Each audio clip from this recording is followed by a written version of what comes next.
Brought to you by V-Guard, co-powered by Sensodyne and Vimal. ಬಾಯಲ್ಲಿ ಹೇಳಿ ಕೇಸರಿ. Associate sponsor Ultratech Cement. JDS ನಾಯಕ ತಲೆ ಮೇಲೆ ಬಂಧನದ ತೂಗುಗತಿಯಿದೆ. ಕೆಆರ್ ನಗರದಲ್ಲಿ ದಾಖಲಾದಂತಹ ಅಪಹರಣ ಕೇಸ್ ರೇವಣ್ಣ ಎದೆಬಡಿತವನ್ನ ಹೆಚ್ಚಿಸಿದೆ. ಬಂಧನ ಭೀತಿಯಿಂದ ಮಧ್ಯಂತರ ಜಾಮೀನಿಗೆ ಹೋಗಿದ್ದಾರೆ. ಕೆಲವೇ ಕ್ಷಣಗಳಲ್ಲಿ ಕೋರ್ಟ್ ಇನ್ನು ವಿಚಾರಣೆ ಕೈಗೆತ್ತಿತು. ಏನೇನಾಯ್ತು ಇವತ್ತು ಬನ್ನಿ ರಿಪೋರ್ಟ್ ನೋಡೋಣ.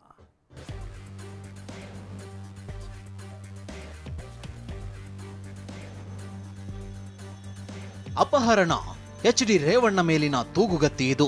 ಕೆಆರ್ ನಗರದಲ್ಲಿ ದಾಖಲಾದ ಅಪಹರಣ ಪ್ರಕರಣ ರೇವಣ್ಣ ಕುತ್ತಿಗೆಗೆ ಬಂದು ನಿಂತಿದೆ. ಜಾಮೀನು ರಹಿತ ಕೇಸ್ನಲ್ಲಿ ರೇವಣ್ಣ ಬಂಧನ ಭೀತಿಗೆ ಸಿಲುಕಿದ್ದಾರೆ. ರೇವಣ್ಣ ಬಂಧನವಾ ಅಥವಾ ಜಾಮೀನಾ ಅನ್ನೋದು ಕೆಲವೇ ನಿಮಿಷಗಳಲ್ಲಿ ತೀರ್ಮಾನವಾಗಲಿದೆ. ಕೆಲವೇ ನಿಮಿಷಗಳಲ್ಲಿ ರೇವಣ್ಣ ಜಾಮೀನು ಭವಿಷ್ಯ ನಿರ್ಧಾರ.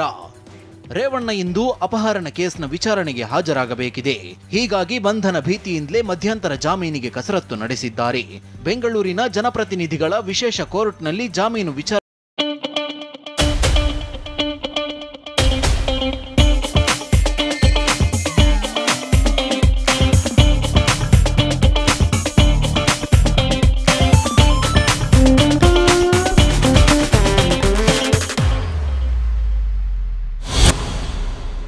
ಕೈಗೆತ್ತಿಕೊಂಡಿದೆ.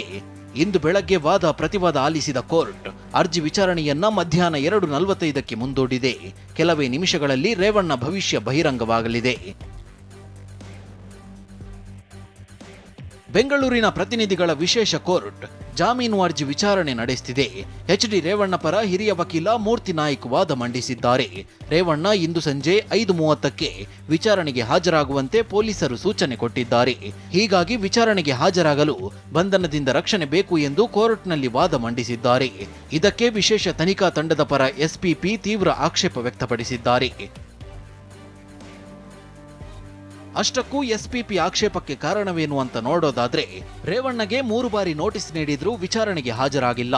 ಕೆಆರ್ ನಗರ ಠಾಣೆಯ ದೂರಿನಲ್ಲಿ ರೇವಣ್ಣ ಹೆಸರಿದೆ. ಇಷ್ಟೇ ಅಲ್ಲದೆ ಬಂಧಿತ ವ್ಯಕ್ತಿಯು ರೇವಣ್ಣ ಹೆಸರು ಹೇಳಿದ್ದಾರೆ. ಮೇಲಾಗಿ ಮಹಿಳೆಯ ಕಿಡ್ನಾಪ್ ಹಿಂದೆ ಗಂಭೀರವಾದ ಕಾರಣವಿದೆ. ಕೋರ್ಟಿನ ಕ್ಯಾಮೆರಾ ವಿಚಾರಣೆ ನಡೆಸಿದ್ರೆ ಎಲ್ಲವನ್ನು ವಿವರಿಸುತ್ತೇನೆ ಹೀಗೆಂದು ಎಸ್ಪಿಪಿ ಬಿಎನ್ ಜಗದೀಶ್ ಕೋರ್ಟ್ ಮುಂದೆ ಮನವಿ ಮಾಡಿದ್ದಾರೆ. ಹೀಗೆ ವಾದ ಪ್ರತಿವಾದ ಆಲಿಸಿದ ಕೋರ್ಟ್ ಲಿಖಿತ ಆಕ್ಷೇಪಣೆ ಸಲ್ಲಿಸುವಂತೆ ಹೇಳಿದೆ. ಮಧ್ಯಾಹ್ನ 2:45ಕ್ಕೆ ವಿಚಾರಣೆ ಮುಂದೂಡಿದೆ. ಇನ್ನು ಪತ್ತೆಯಾಗದ ಸಂತ್ರಸ್ತ ಮಹಿಳೆ ಎಸ್ಐಟಿ ಶೋಧ. ಅಪಹರಣಕ್ಕೆ ಒಳಗಾಗಿದ್ದಾರೆ ಎನ್ನಲಾದ ಸಂತ್ರಸ್ತೆಗಾಗಿ ಎಸ್ಐಟಿ ತೀವ್ರ ಶೋಧ ನಡೆಸುತ್ತಿದೆ. ವಿಡಿಯೋ ಬಿಡುಗಡೆ ಬಳಿಕ ಮಹಿಳೆಯರು ನಾಪತ್ತೆಯಾಗಿರೋದು ಹಲವು ಅನುಮಾನಗಳಿಗೆ ಎಡೆಮಾಡಿಕೊಟ್ಟಿದೆ. ಭವಾನಿ ರೇವಣ್ಣ ಕಡೆಯವರೇ ಮಹಿಳೆಯನ್ನ ಬಚ್ಚಿಟ್ಟಿದ್ದಾರಾ ಅನ್ನೋ ಶಂಕೆ ಶುರುವಾಗಿದೆ. ಈ ಮಧ್ಯೆ A2 ಆರೋಪಿ ಸತೀಶ್ ಬಾಬು ಮಹಿಳೆಯ ಬಗ್ಗೆ ಒಂದಿಷ್ಟು ಮಾಹಿತಿ ಬಿಟ್ಟುಕೊಡ್ತಿಲ್ಲ. ಮಹಿಳೆಯ ಪತ್ತೆಗಾಗಿ ಎಸ್ಐಟಿ ಆರೋಪಿಯ ಮೊಬೈಲ್ ಸೀಸ್ ಮಾಡಿದೆ. ಮೊಬೈಲ್ ನೆಟ್ವರ್ಕ್ ಬಳಸಿ ಹುಡುಕಾಟದಲ್ಲಿ ತೊಡಗಿದೆ.